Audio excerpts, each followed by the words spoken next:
All right, and we are back with segment 3 of the TMCJ podcast. Blue, you you suggested this and you alluded to it at the end of the last one. We're going to be talking about D&D this time around. Yep, get your dice and your nerdy ass books out because, goddamn. And for all you normal people out there, you can just go away. No, just kidding. Wow. Um, No, so yeah, D&D, I want to, before I assume you have something you want to talk about, before you do, I want to give a brief, I don't know, history lesson on my part, how I even first started playing it. Because as much as go like for it. video games and stuff that I played in high school and stuff, I didn't really hang out in the super nerdy circles. I Hmm. like I didn't I had friends that played it, and I used to make fun of them for it. I remember pissing this one kid off a lot because I was like, "Oh, it's just a board game." He's like, "It's not a fucking board game." Anyway, getting off there. But in Yeah, college, yeah. I had friends that did play it quite a bit. Um, One of my friends, Juan and I, we got invited down to play an NPC, like just a non-player character, a random monster in an encounter, Hmm. and Oh yes, I we were remember. promptly kicked out and not invited back. Because you're being too hilarious. Yeah, and it was, well, I'm not sure if that was the reason. Um, the encounter went thusly. I got tangled in the weeds. I looked at Juan and it was like, "Avenge me." And he's like, "Okay, is it my turn?" And our DM said yes. And then Juan points to one of our other friends and just goes, "Okay, I slapped the shit out of him."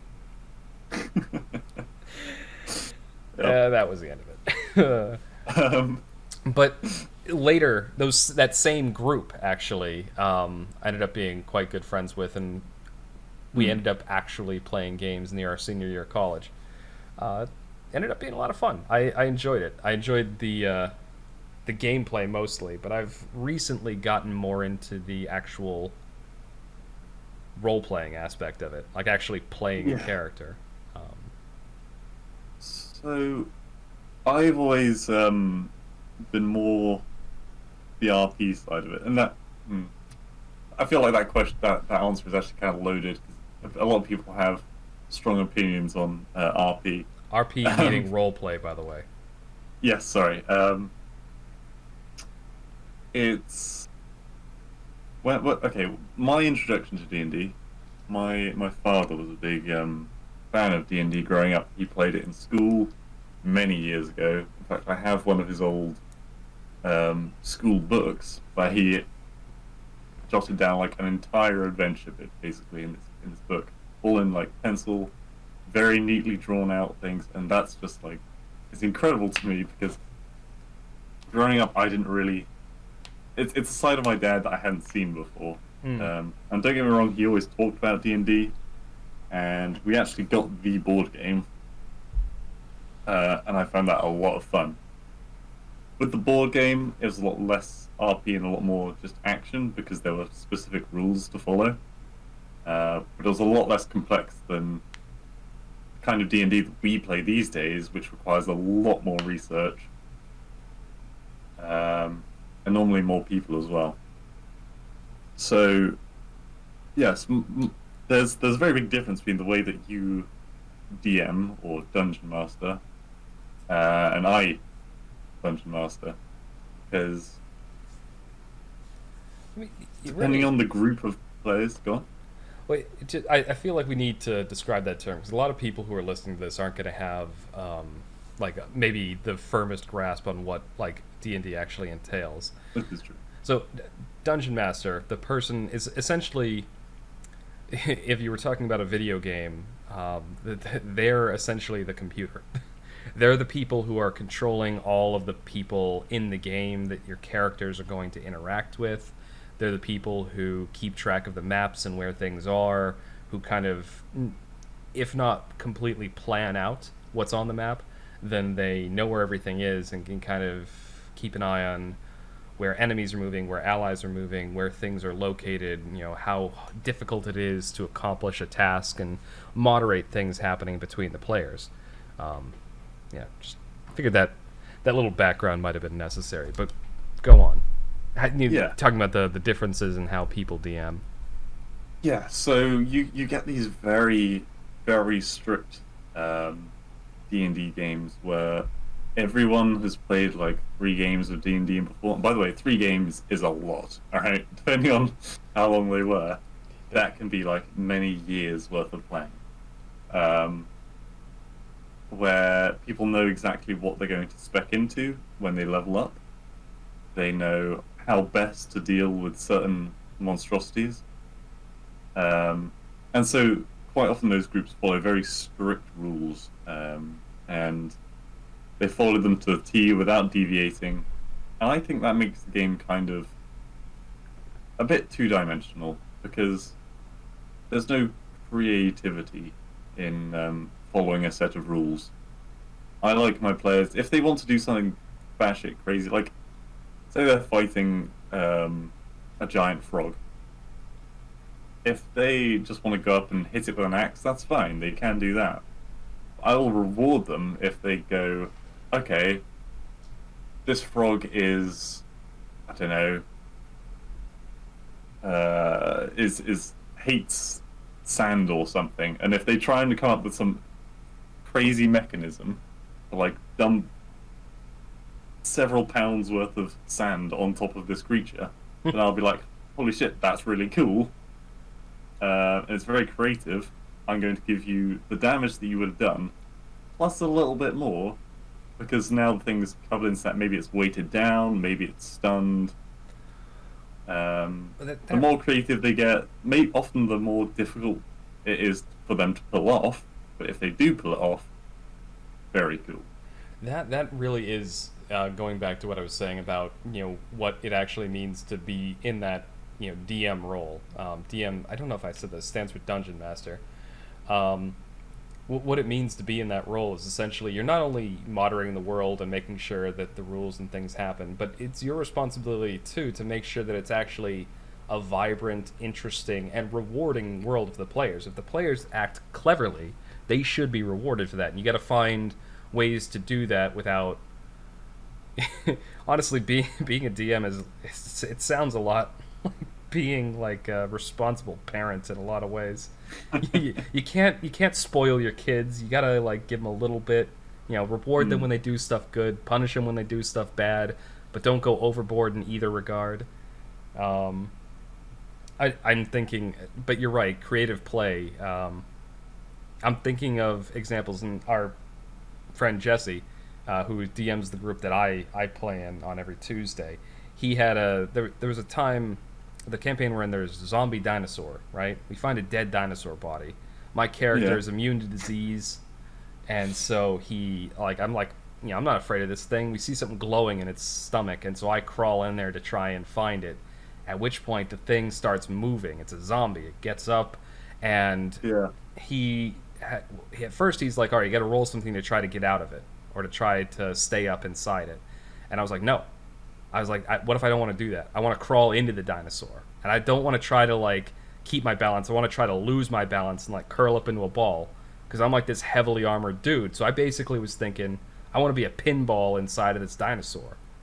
And Right. on the fly, like he thought up like ways that he could reward that creative play, and Mm. that's the sign of like a good DM is when they can, like you're saying, your players do something Think on interesting. Use the sand frog example. That's a really bad analogy. I couldn't think of It, anything that frog would be weak that, to. that's why I pulled out like an anecdote from a game that I'd played because Yeah. it's an example. You've got to find ways to not Mm. necessarily make your players feel clever, but recognize when they are being clever and reward them for it.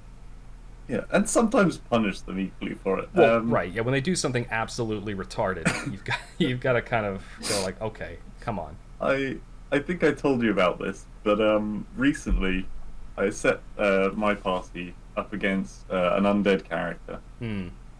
and so it's very hard to kill an undead character without magic or like special silvered weapons. Yeah. One of the characters in the game is like, I got this pot of oil. I want to go up to the undead lich and just like smash it on its chest right in front of it in melee range, and then set fire to it in melee range. Yeah, that's And so I was like, God, I see where this is going. No, go on. yeah, yeah. Yeah. So I was like, are you sure you want to do that? Like, it's a pot of oil. It's going to go everywhere. And he was like, yeah, I want to do it. So by the end of the fight, he was on fire, of course. But it made for a brilliant moment, and I really appreciate the fact that he did actually go through with it. Because if you just hit it with magic missile Yeah. over and over again, it's just a dead lich. I, Now it's got so much more flavor to it. I'm a big fan of the idea, and I've said this a couple times in our recent sessions because we play D&D together. I'm DMing the game that we're in, just for those listening. Yeah. There are And you're a times. very good DM, I will say. There's one thing that I commit myself to, and that's that I do not put invisible walls in my games.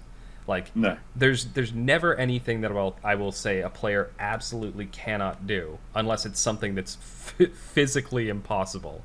Like, a player can't just Mary Poppins think their way up to fly in the sky. But Yeah. within reason, like, so if you're in like a royal meeting, right, and a king is talking to you and you want to get up and just go, I'm bored now, and bitch slap him, you can do that, but there will be consequences. The party will hate me, but I could do it. Yeah, exactly. I'm thinking, but again, I always leave that option for success in there, or try to, even in the most weird situations. Perfect example is when you guys decided you wanted to rob the caravan that you were on. Yep. I threw a whole bunch of obstacles in there, but there was an avenue to success, a couple of them, and you managed to finagle your way into a few and found ways out of that situation that I hadn't even thought of. Indeed. And I would say that was one of the greatest parts because I there was a lot of very tense moments where when you're like a kid and you're sneaking downstairs to maybe nick a packet of chips or like a Thank you chocolate for bar from the sweet bin. thank you for Americanizing. yeah. Sweet bin would be a candy jar over here. um yeah, and you're like you're not meant to do it, and if you get caught you'll be in trouble. The pure rush of like doing it, that's exactly how it felt in the game because we were being a bit very naughty. um and if we'd been caught it would have been really bad for us. You stole But 17 the grand from a thrill. merchant caravan. That's more than a little bit Yeah. naughty. We got loaded after that. That was a great experience. Yeah. But more recently, to show just how there are no invisible walls in that campaign, my character in the session before last has now decided, look, we've had a lot of action. I want to learn how to like fish and like maybe one day extreme fish, where I'm like chasing sea monsters kind of thing. And Kaiser had no idea I was going to be talking about this kind of thing, but he has incorporated it, and there may be something to do with that later down the line. And in the last session, he even incorporated us stealing from our own party, which was quite a twist, I think. Yeah. And it was very cool, I thought. After all of those stutters that I just did, after all those examples, though, this brings me back to my point that there's really the difference I find between a really good DM and a really bad DM is a really like a good DM or somebody who's trying to be a good DM. They're somebody who will like let the story will work around the players, not necessarily work around, but the story will like live and grow organically around what the players do.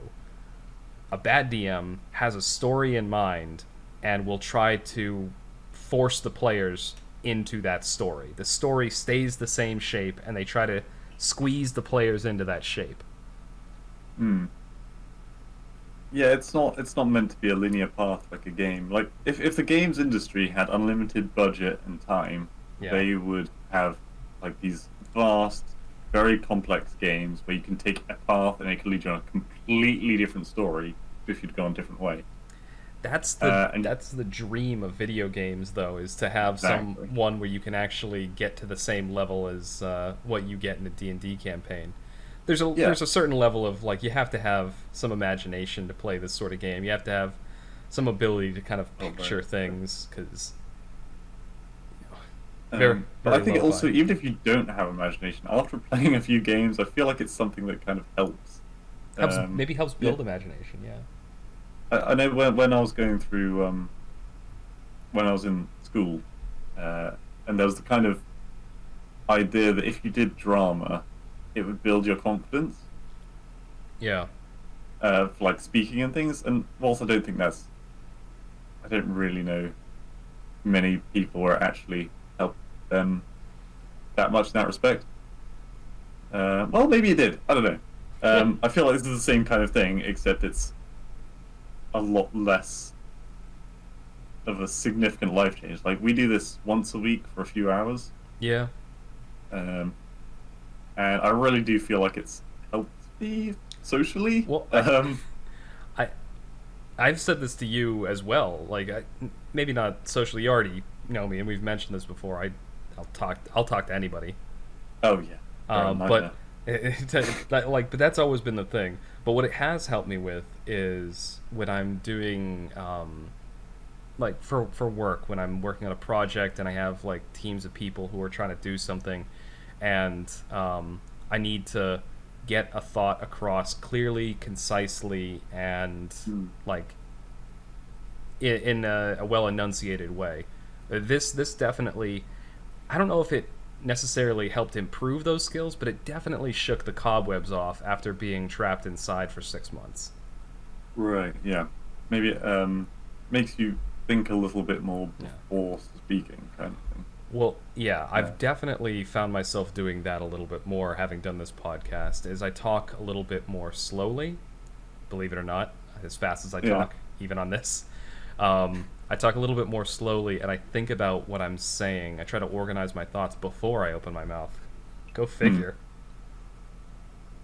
Yeah. When I started this campaign that I'm running, Hmm.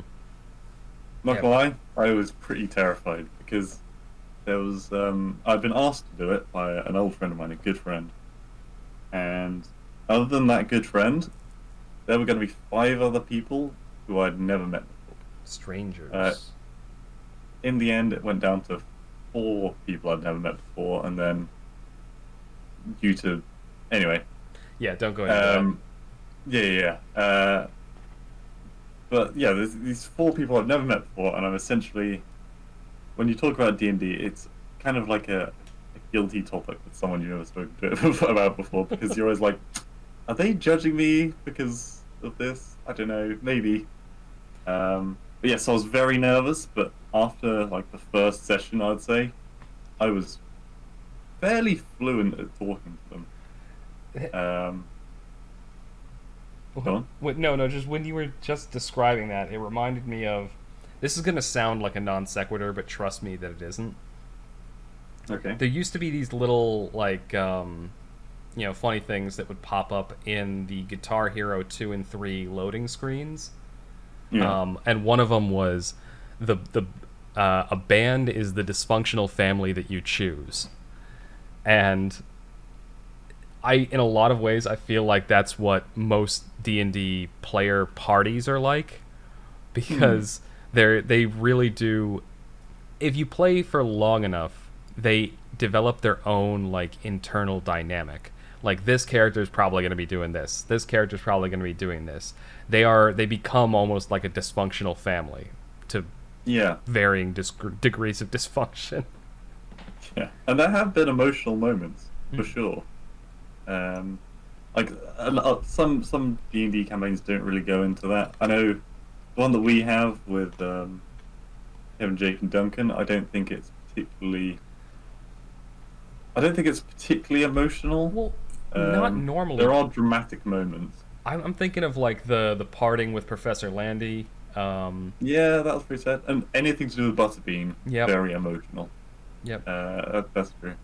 There are. Um, You're right. There are mostly dramatic moments, but even then, it has been punctuated with a few emotional ones. hmm. But yes, you can certainly pick and choose whether you want if you want a horror D&D campaign. I know Jesse's trying his damnedest to do one of them right now. Yep, yep, It yep. sounds like it's going pretty well, although he's struggling with certain aspects. Um, I was really and yeah, curious how that would go because I know the two people he's doing it for. They're two other friends of mine from college, mm, and they picturing them playing in that kind of a campaign would be I don't know. I'm trying to get a picture of it in my head, but I can't. yeah. But no, I'm very happy with the way that things are going in both the campaign that I'm in and the one that I'm hosting. Hmm. And I do genuinely look forward to it at the end of the week. I don't look forward to having like a super rough voice the next day because I've been doing all these All the talking, yeah. weird voices. Yeah, but yeah, it's always awkward for the first uh 20 minutes or so, where everyone's kind of warming back into it. Mm. Everyone's like, okay, what do I actually have to do? But once these set out, everything kind of clicks back together, and it's a lot more cohesive. So much so that I often forget to have like a halftime break, and I'm the worst for that. Well, Um, it's funny. We talk about this. You get into these little like projects that you really enjoy. DMing is one of them. I definitely feel that way for about hmm, the game that I'm running. The other one, I mean, this podcast is a perfect example. So for I don't know if I've mentioned it before. We record these on Saturdays, and we have D yeah. and D right after this, the campaign that I'm hosting, and so my Saturdays are very busy because I prep for this, and then I prep for the D&D campaign, and that's my morning. Um, and then we jump right into the podcast. We finish that, and then we jump right into D&D, and then it's like mid afternoon or late afternoon by that point. And yeah, but the thing is, if it's fulfilling, if you get the enjoyment out of it, like I mean, I can tell from what you've said about the campaign that you're on or the campaign that you're running, if it's enjoyable, if it's fulfilling to you, hell yeah, just fucking do it.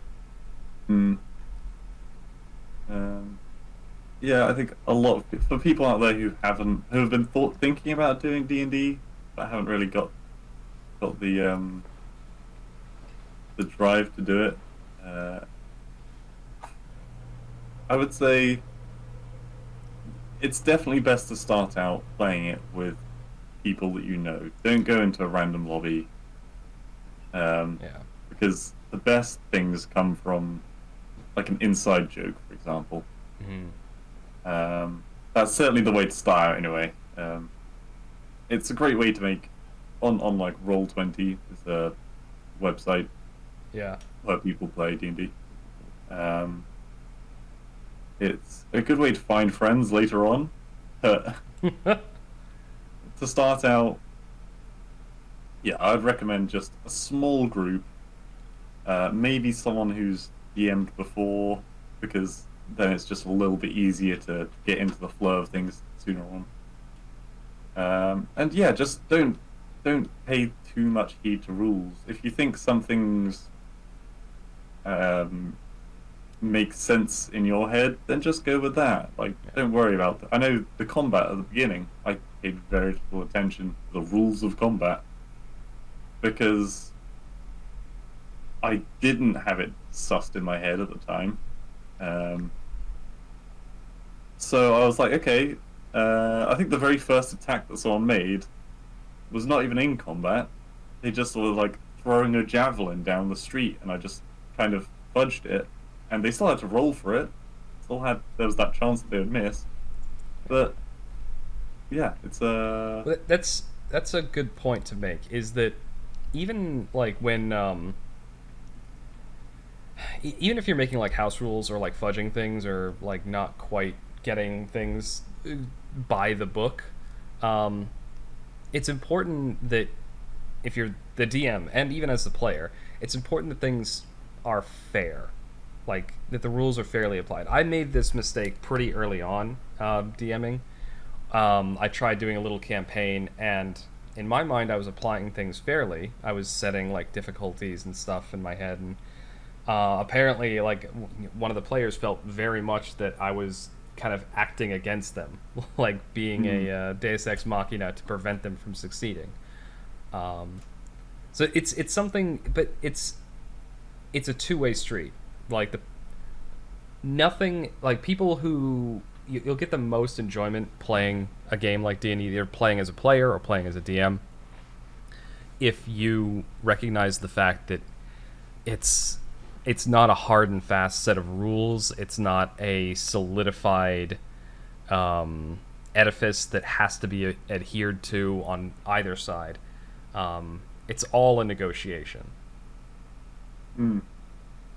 And we like being told, or at least I think I speak for guys when I say we like being surprised as a DM. We don't Oh, generally want everything to be the same that's half because the that's fun. boring for us as well. That's Yeah, half the fun of being a DM is watching some of the kooky, stupid shit that your players will get up to. yeah. As Um, much work as that caravan robbery was for me on the back end, hmm, um, it was so much fun to watch what the hell you guys were doing. yeah. Because if the players are having a good time, we're having a good time. Essentially, we Yeah, don't want to kill your characters. Um, but it could happen. yeah, it's kind of a popular ideology because we're the ones that make the bad guys. We essentially run the evil corporations. But yeah, it's just as saddening to us for us because there have been times where I've like halfway through a combat and I'm suddenly like, oh my god, what have I done? This is terrible. They're gonna die. What have I done? But then they find a way to get through it, Mm. and then I'm literally like, oh, fucking relief. Thank God.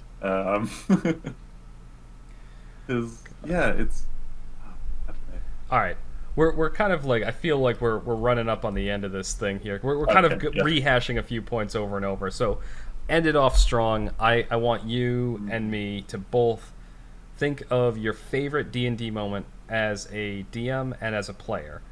Mine as a DM is easy. It was the caravan thing. Like that just doesn't broker argument. I've already talked plenty about it. So you as a Yeah. DM, favorite moment. Oh. Um. Okay.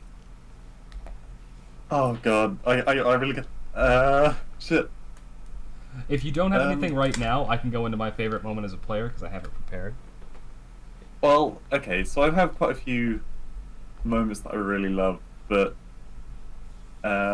there's one where the characters in my party. It was an emotional moment, Mhm. and one of the people said, "Just out of game, I'm really attached to this right now." They were like, I'm so in the game right now. It's such an emotional moment. It's almost making me like cry IRL." Oh God. Um, and like in happiness. Yeah, yeah, yeah. And that was really fulfilling to me. I was like, oh my god, When you I'm realize that doing a damn good job. yeah, when you realize the players have really they've gotten into the game to that extent, I can see Yeah, that. that's my favorite moment. As as a player, oh God, I thought I had one, but then I thought of another one. This is really difficult to describe. I'm just gonna Yeah. describe one moment that I really liked. So we were in a cave of some kind, and it's a moment in combat. We found this dragon. Dragon's attacking one of my teammates, and who has like pretty much no combat abilities. They're a support kind of character. They have a musical instrument, not that many weapons, a couple very weak spells. I'm playing a monk that can basically attack 4 times a turn.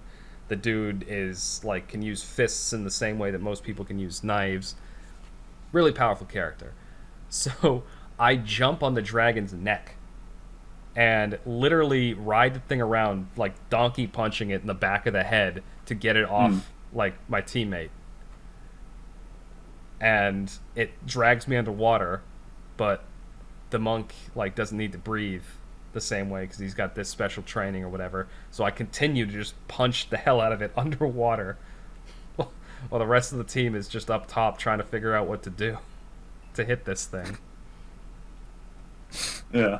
Uh, there's a lot of Uh, moments like that in games. You that's the thing. what you'll find playing these games is that, like you said, the games can go on for years, Yeah. depending on how frequently you do sessions. Yeah, I mean, your Jesse one's been going like 3 years, hasn't it? 2.5 now, yeah, or a little over two. I Yeah. think we just passed the 2 year mark. Okay.